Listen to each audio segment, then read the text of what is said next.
बुलेटिनच्या सुरुवातीला एक मोठी बातमी आहे। अंबरनाथमधून अंबरनाथ नगर परिषदेमध्ये भाजपला खासदार श्रीकांत शिंदेंनी धक्का दिलाय। अंबरनाथच्या रणसंग्रामात मोठा राजकीय ट्विस्ट आलेला आहे। रवींद्र चव्हाण यांची खेळी श्रीकांत शिंदेंनी उलटवली आहे। आता 59 पैकी 32 नगरसेवकांचा शिवसेनेला पाठिंबा आहे। शिवसेना राष्ट्रवादी सोबत सत्ता स्थापनेचा दावा करणार आहे। दरम्यान शिवसेना आणि अजित पवारांच्या पक्षाने त्यांच्या नगरसेवकांनी अज्ञातस्थळी हलवलेला आहे।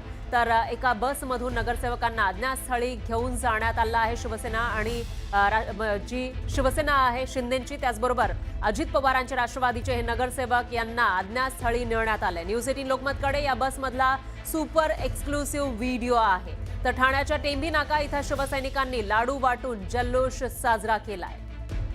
ही दृश्य आपण बघू शकतोय। हे नगरसेवक आहेत शिंदेंच्या शिवसेनेचे आणि त्याचबरोबर अजित पवारांच्या राष्ट्रवादीचे, आणि हे दोन्ही नगरसेवक मिळून या ठिकाणी राष्ट्रवादी आणि शिंदेंची शिवसेना सत्ता स्थापनेचा दावा करणार आहे। त्यामुळे अंबरनाथमध्ये एक मोठी खेळी शिंदेंच्या शिवसेनेची। श्रीकांत शिंदेंनी भाजपला मोठा धक्का दिला आहे, कारण काही दिवसांपूर्वीच भाजपनं इथं काँग्रेसच्या नगरसेवकांसोबत मिळून सत्ता स्थापनेचा दावा केला होता। मात्र काँग्रेसनं लगेचच आपल्या नगरसेवकांवर कारवाई केली, त्यांना निलंबित केलं आणि त्यानंतर त्या नगरसेवकांनी भाजपमध्ये प्रवेश केला होता। मात्र या सगळ्या घडामोडी एकीकडे घडत असताना दुसरीकडे श्रीकांत शिंदेंनी हा मोठा धक्का दिलाय। दरम्यान अंबरनाथमधील राजकीय खेळीनंतर शिवसैनिकांकडून पेढे वाटत जल्लोष करण्यात आला। तर अंबरनाथमध्ये नेमकं काय घडलेलं आहे पाहूया। अंबरनाथमध्ये शिवसेनेचे 27 नगरसेवक हे विजयी झाले। त्यांना एका अपक्षानं पाठिंबा दिला होता, त्यामुळे त्यांचं संख्याबळ 28 वर पोहोचलं होतं आणि एनसीपीच्या 4 नगरसेवकांचा या ठिकाणी निवडून आलेले होते। सत्ता स्थापनेसाठी सेनेला 2 नगरसेवकांची आवश्यकता होती, तर दुसरीकडे राष्ट्रवादीच्या 4 नगरसेवकांनी भाजपला पाठिंबा दिला होता। काँग्रेसचे 15 उमेदवार विजयी झाले होते, त्यापैकी 11 निलंबित नगरसेवकांनी भाजपमध्ये प्रवेश केला। त्यामुळे भाजपचं संख्याबळ 31 वर पोहोचलं। गट नोंदणीच्या दिवशी राष्ट्रवादीच्या 4 नगरसेवकांचा शिंदेंच्या शिवसेनेला आता पाठिंबा मिळालेला आहे। त्यामुळे शिंदेंच्या शिवसेनेचं संख्याबळ 32 वर पोहोचलेलं आहे आणि अर्थातच ज्या ठिकाणी एकूण नगरसेवकांची संख्या 59 इतकी आहे, तिथं 32 हा जो आकडा आहे तो मॅजिक फिगरच्याही वर जातो। त्यामुळे इथं आता अजित पवारांची राष्ट्रवादी आणि एकनाथ शिंदेंची शिवसेना सत्ता स्थापनेचा दावा करणार आहे। त्यासाठी अशा पद्धतीनं बसमध्ये बसवून नगरसेवकांना अज्ञातस्थळी हलवण्यात आलंय। तर शिवसेना आमदार बालाजी केळीकर यांचा चव्हाणांवर थेट आरोपही पाहायला मिळालाय। अंबरनाथमधील राजकारणाला रवींद्र चव्हाण जबाबदार आहे असं ते म्हणतायत। पाठीत खंजीर खुपसल्यानं महायुतीमध्ये मिठाचा खडा पडला असंही केळीकर म्हणतायत।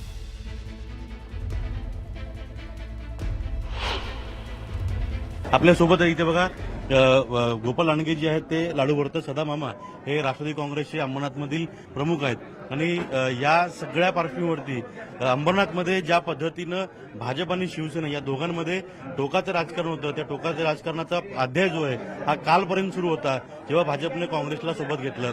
लांडगे साहेब, ज्या पद्धतीनं या सर्व घडामोडी घडल्या अंबरनाथमधल्या आणि या घडामोडीनंतर वारंवार कुठेतरी शिवसेनेला बाजूला ठेवायचं हा उद्देश जो भाजपचा होता, त्या उद्देशाला तुम्ही आज छेद दिलाय का?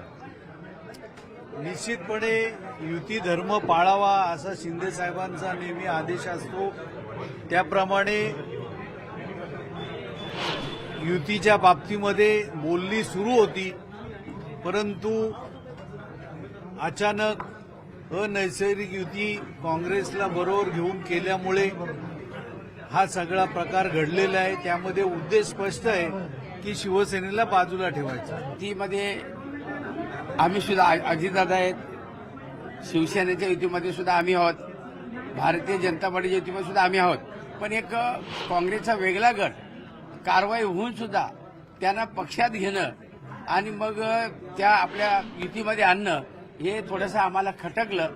त्यामुळे आम्ही निर्णय बदली केला आणि शिंदेसाहेब असतील, खासदार श्रीकांत शिंदे आणि आमचे लांडगे साहेब आणि आमदार यांना आम्ही विचारणा करून आम्ही सांगितलं आम्ही तुमच्या। लांडगे साहेब, नगरपालिका निवडणुकीच्या आधी एक ठरलं होतं की वेगळं लढायचं आणि मैत्रीपूर्ण लढायचं, आणि नंतर हेही ठरलं होतं की जे काय असेल ते सत्तेमध्ये तिघं असतील किंवा जी संख्या असेल त्यानुसार असेल। पण कुठेतरी अंबरनाथमध्ये ज्यावेळी सुरुवात झाली त्याआधी नगरसेवक फोडाफोडीची भाजपनं केली होती तेच कुठेतरी पुन्हा एकदा, जरी त्यांच्या बाजूने नगरसेवक कल असला तरी खाली नगरसेवकांचा कल तुमच्या बाजूने होता, पण असं असून सुद्धा फक्त आणि फक्त शिवसेनेला बाजूला ठेवायचं म्हणून मग खेळी केली भाजप प्रदेश रवींद्र चव्हाण यांनी. नगराध्यक्ष जरी भाजपाचा झाला असला तरी अंबरनाथकरांनी 10,000 मतं सर्व नगरसेवकांची गोळाबेरीज केल्यानंतर 10,000 मतं जास्त शिवसेनेला निश्चितपणे दिलेली आहे आणि त्यामुळेच सर्वात जास्त नगरसेवक हे शिवसेनेचे निवडून आलेले आहेत. परंतु पूर्वी बोलल्याप्रमाणे शब्द न पाळण्यामुळे हे सर्व राजकारण घडलेलं आहे आणि सत्य उघडकीस आलेलं आहे. मिठाचा खडा या बाबतीमध्ये ज्यांनी घोषणा केली युती म्हणून पुढे काम करायचं, त्यांनीच यामध्ये खडा निश्चितपणे टाकलेला आहे. कोणी? प्रदेशाध्यक्ष रवींद्र चव्हाण यापुढे बोलणी केली होती आणि त्यांच्या या खेळीमुळे हे वातावरण निर्माण झालं. तुम्हाला म्हणायचंय की जी खेळी रवींद्र चव्हाण यांनी केली काँग्रेसला सोबत घेऊन किंवा निलंबित नगरसेवकांसोबत घेऊन आणि तुम्हाला गाफील ठेवून तुम्हाला कुठेतरी बाजूला ठेवण्याचा पूर्ण त्यांचा प्रयत्न जो होता, ती खेळी दाढे हात फिरून उलटवली. आम्ही खेळीला काही उत्तर दिलेलं नाही, पण प्रामाणिकपणे खासदार साहेबांनी आणि आदरणीय एकनाथ शिंदे साहेबांनी आमदारांनी आम्ही दोघं त्यांना विनंती करायला गेलो की आपण ही नैसर्गिक युती करूया आपण, पण त्यांच्या मनात काय होतं ते माहीत नाही. पण त्यांनी आमच्यासमोर खासदारांना फोन केला आणि सांगितलं की आता त्यांच्या उपाध्यक्ष यांचा करायचा आहे, अध्यक्ष आपला आहे, आपण करायचंय. पण काय कुठे घडलं काय कळलं नाही, पण काहीतरी वेगळं घडलं आणि नवीन चांगलं घडलं असं. जसा गँग ऑफ वासेपूर हा चित्रपट एका गँगच्या म्हणजे वेगळ्या पद्धतीच्या गँगसाठी प्रसिद्ध आहे, त्याच पद्धतीनं आता अंबरनाथ गँग ऑफ पॉलिटिक्स म्हणून प्रसिद्ध होईल हे आता या सगळ्या चित्रावर दिसतंय. पुढे रमेश भट्ट, अजित मांढरे, न्यूज 18 लोकमत ठाणे.